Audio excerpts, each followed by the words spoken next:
முதலமைச்சர் ஸ்டாலினின் மறுபக்கம் குறித்து பிரபல எழுத்தாளர் சிவசங்கரி விமர்சனம் செய்து பேசியிருப்பது சமூக வலைதளங்களில் வைரலாகி வருகிறது.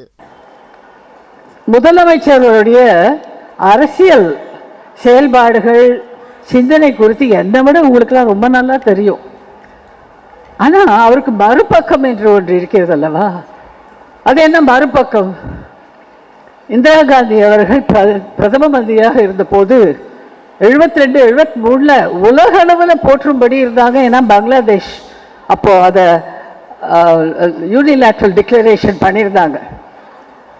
எனக்கு ஒரு அப்போல்லாம் டெலிவிஷன் கிடையாது, ஒன்றும் கிடையாது. ரேடியோவில் ஆங்கில செய்தி கேட்டபோது எனக்கு ஒரு ஆசை, இப்படி உலகமே போற்றும் தலைவராக இருக்கிறாரே, இவர் எப்படிப்பட்ட மனுஷியாக இருப்பார், எப்படிப்பட்ட அம்மாவாக இருப்பார், மகளாக இருந்திருப்பார், பாட்டி பேத்தி, எவ்வளவு எவ்வளவு பாத்திரங்கள் இருக்கு இல்லையா? ஸோ போய் டெல்லியில் போய் இருந்து 21 நாள் அவங்களோட இருந்து இந்திராவின் கதை ஒரு புத்தகம் எழுதினேன். அது அரசியலே கிடையாது. இந்த மாதிரி நான் சொன்ன மாதிரி ஒரு மனுஷியாக. இதே மாதிரி ராஜீவ்காந்தி அவர்களோடு 2 முறை பயணம் செய்த போதும் ஒரு பத்திரிகையாளராக நான் போல, அவரை கவனிக்கும் ஒரு மனுஷியாக தான் போனேன். மதிப்புக்குரிய அப்துல் கலாம் அவர்கள், நம்முடைய முன்னாள் ஜனாதிபதி அவர்களை பேட்டி கண்ட போது கூட இதையெல்லாம் நம்ம உள்ள போய் எப்படி இருக்கும் ஆசை தோணித்து. சேகர் பாபு அவர்களை சொல்லணும். 3 அது முதலாவது புத்தகம் ஸ்டாலின் என்ற தலைப்பிலே மூத்த பத்திரிகையாளர் சோலை எழுதின புத்தகம்.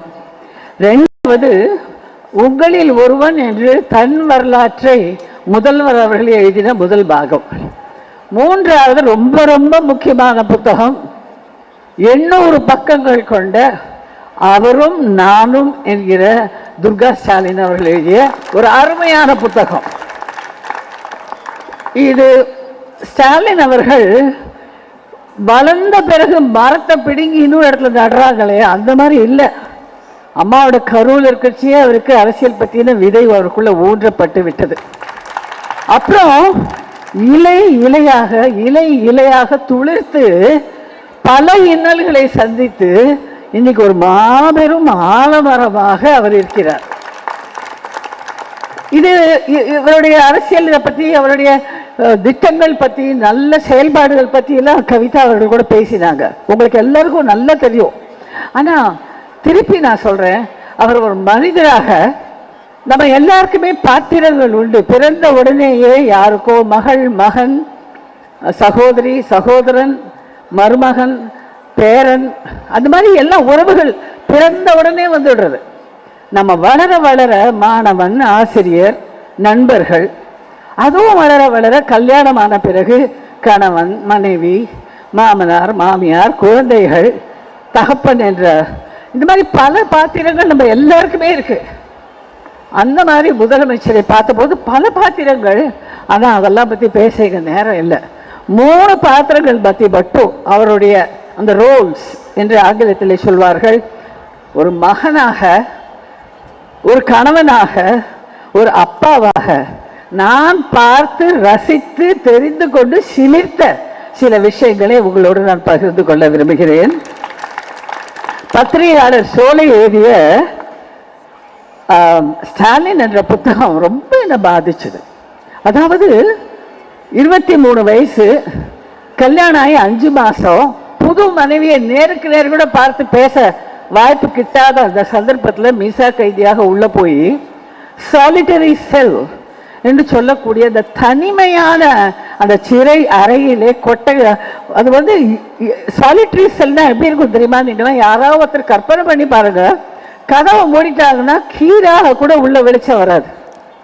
அந்த மாதிரி கும்பிட்டு வெளியில இழுத்து போட்டு இஷ்டப்பட்டபடி கண்டபடி கொடுமைப்படுத்தி அடிச்சு ரத்தம் வழியறதுக்கு துடைக்க பஞ்சு கூட கொடுக்கல, குடிக்கிறதுக்கு தண்ணி கிடையாது. அந்த இருட்டறையில தடவினா சில பஞ்சு கையில கிடைச்சுதான். என்னன்னு பார்த்தா இவங்களை போடுறதுக்கு முன்னாடி அந்த தொழுநோயாளிகளை வைத்திருக்காது, அவங்க உபயோகப்படுத்தின பஞ்சு அதை சுத்தம் கூட பண்ணல. இந்த மாதிரி விஷயத்தெல்லாம் படிக்கும்போது அது அவர் சொல்றார். சோலை என்னமா சொல்றாருனாக்கா, எது குறித்தும் கலங்காமல் அவர் இருந்ததை குறிப்பிடும் சோலை சிறை வாழ்க்கை அவருடைய அரசியல் பயணத்துக்கு சரியான பாதை அமைத்து தந்தது. துன்பங்களை துச்சம் என கருதும் மனப்போக்கு, பொறுமை, சகிப்புத்தன்மை ஆகிய நற்குணங்கள் அவரிடம் அடைக்கலம் புகுந்தன. சுருங்கச் சொன்னால் சிறை அவரை சிறந்த அரசியல்வாதியாக செதுக்கி அனுப்பியதுங்கிறார். ஆனா உங்களில் ஒருவன் அந்த புத்தகத்துல திரு ஸ்டாலின் அவர்கள் என்ன சொல்றாருனாக்கா, தன்னை செதுக்கியவர்கள் யார் யார் என்று ரொம்ப அழகாக குறிப்பிடுறார். சுருக்கமாக, கொள்கையோடு வாழ பெரியாரும், இயக்கத்தை கட்டுக்கோப்போடு அரவணைத்து நடத்தி செல்ல அறிஞர் அண்ணாவும், எந்த சூழலிலும் இயக்கத்தை உயிர்ப்போடு வைத்திருப்பதை கலைஞரிடமிருந்தும், பொறுமை, அடக்கம், தெளிவு, துணிச்சலோடு செயல்பட வேண்டிய அவசியத்தை பேராசிரியரிடமிருந்து கற்றுக்கொண்டேன். இந்த நால்வர் தான் என்னை செதுக்கிய சிற்பிகள்னு சொல்லியிருக்கார். எனக்கு இது ஏற்கனவே நான் சொன்னது போல எனக்கு ரொம்ப ரொம்ப பிடிச்ச புஸ்தகம், என்னை பாதித்த புஸ்தகம்னா திருமதி துர்கா அவர்கள் எழுதிய அவரும் நானும். இது சீரியலான போது தளபதியும் நானும்னு வந்தது. 5 வருஷம் தொடரா வந்தது. அப்பவே ஒரு பெரிய ஒரு ஆர்வத்தை, ஒரு பெரிய ரிப்பல்ஸ் சொல்லுவோம் ஆங்கிலத்தில், அந்த மாதிரி ஒரு மக்களிடையே எதிர்பார்ப்பு. இப்படி கூடவா? நான் அறிந்த வரையில் உலக தலைவர் யாரோட மனைவியும் இந்த மாதிரி ஒரு வாழ்க்கை சரித்திரம் எழுதுறதே கிடையாது. இதுல எல்லாத்தோட என்ன ரொம்ப அழகுன்னா, அவங்க வெளிப்படைத்தன்மையோட அதை எழுதியிருக்காங்க. நண்பகத்தன்மை, ஒரு ஒரு விஷயம் ஆத்தென்டிக்கா இருக்கா, அது சத்தியமாக இருக்கா, உண்மைபூர்வமாக இருந்தா அதுக்கு தனி மதிப்பு. துர்கா அவர்கள் எழுதியுள்ள அவரும் நானும் பக்கத்து பக்கம், வரிக்கு வரி, வார்த்தைக்கு வார்த்தை உண்மையோடு இருக்கிறது. இது 800 பக்க புத்தகம். இதை நான் கையில் எடுத்த போது, நண்பர்களே உண்மையா சொல்றேன், கீழே வைக்காம ஒரு கதை புஸ்தகத்தை எப்படி படிப்பேனோ அப்படி படித்தேன். அவ்வளவு சுவாரஸ்யமான விஷயங்கள். இதை இப்படி கூட இருக்க முடியும். அதாவது நம்ம வீட்டிலலாம் ஒரு சாதாரண ஒரு மத்திய வகுப்பு, அதை சார்ந்த ஒரு குடும்பத்துல கணவன் மனைவி எப்படி இருப்பாங்க, அப்பா புள்ள எப்படி இருப்பாங்க, அது இதை விட ரொம்ப சிறப்பாக யதார்த்தமாக அவருடைய வாழ்க்கையை அமைந்திருக்கிறதை பார்க்கும்போது எனக்கு ரொம்ப பிடிச்சது. முதல்ல அவரை மகனா பார்க்கலாம். பிறக்கும் போதே தலைவருக்கு மகனாக பிறந்த போதும் அவர் அப்பான்னு கூப்பிட்டதை விட தலைவர்னு கூப்பிட்டது தான் ரொம்ப ஜாஸ்தி. கலைஞர் பால் அவருக்கு இருந்தத அன்பு, பக்தி. அது பக்தி, தெய்வ பக்தி அப்பா கிட்ட அவர் காமிச்சிருக்காரு. அவர் அவரின்றி நான் இல்லை என்று வெகு அடக்கமாக, உண்மை பூர்வமாக, உருக்கமாக அந்த புத்தகத்திலே சொல்லியிருக்கிறார். அப்பாவுக்கு பயந்த பிள்ளையாக இருந்த போது அம்மாவின் செல்ல பிள்ளையாகவும் இருந்திருக்கிறார். மிக பெரிய குடும்பத்தை, கூட்டு குடும்பத்தை சேதாரம் இல்லாமல், மிக அழகாக, பாகுபாடு இல்லாமல், இவன் முக்கியம் அவன் முக்கியம் இல்லை, சில நாட்கள் தான் இருக்கு. இவங்க வீட்டில் பழக்கம் இல்லை, தலைவர்கள் எல்லாம் தலைவர்னு சொல்லி எல்லாம் அவங்களுக்கு பழக்கம் இல்லைன்னா அந்த மாதிரி அரசியல் குடும்பத்தில் அவங்க வரல. அப்போ முதல்வர் அவர்கள் அவர்கிட்ட சொல்லியிருக்காங்க, தலைவர்களெல்லாம் பேர் சொல்லி கூப்பிடாது. அதை மறந்துட்டு, என்னங்க அன்பழகன் வந்திருக்காருன்னு சொன்னோடனே பலார்னு ஒரு அற விட்டுருக்காரு. தன்னை கணவன் தான் அரைஞ்சதை கூட அந்த புத்தகத்துல இன்னும் தான் சொல்லுவாங்களாங்க. முதலமைச்சரா இருக்காரு, நாடு பூரா அறிந்த ஒரு தம்பதியா இருக்காங்க. அப்ப கணவன் அரைஞ்சதை சொல்வாரா? ஆனா அதை சொல்லிட்டு துர்கா அவங்க சொல்றாங்க, நான் தப்பு பண்ணேன். அவர் சொல்லி இருக்கார், தலைவர்களை பேர் சொல்லி கூப்பிடாதேன்னு. நான் தப்பு பண்ணேன், அதனால அன்னைக்கு அது சரிதான் சொல்றாரு. இதே மாதிரி எனக்கு இன்னும் அந்த புத்தகத்துல பிடிச்ச ரொம்ப பெரிய விஷயம், ஸ்டாலின் அவர்கள் சிறையில் இருந்த போது துர்கா அவர்கள்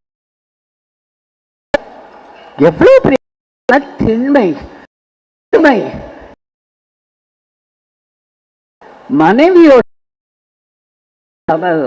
treating her as an individual with, மனைவிக்கு என்று ரசனை இருக்கிறது. மனைவிக்கும் நடத்தினாரே.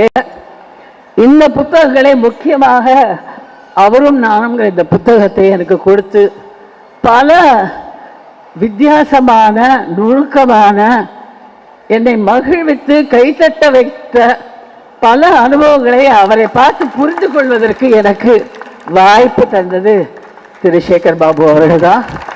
ஐயா, தேங்க்யூ ஸோ மச். நீங்கள் பேச கூப்பிட்டதுக்கும் நன்றி.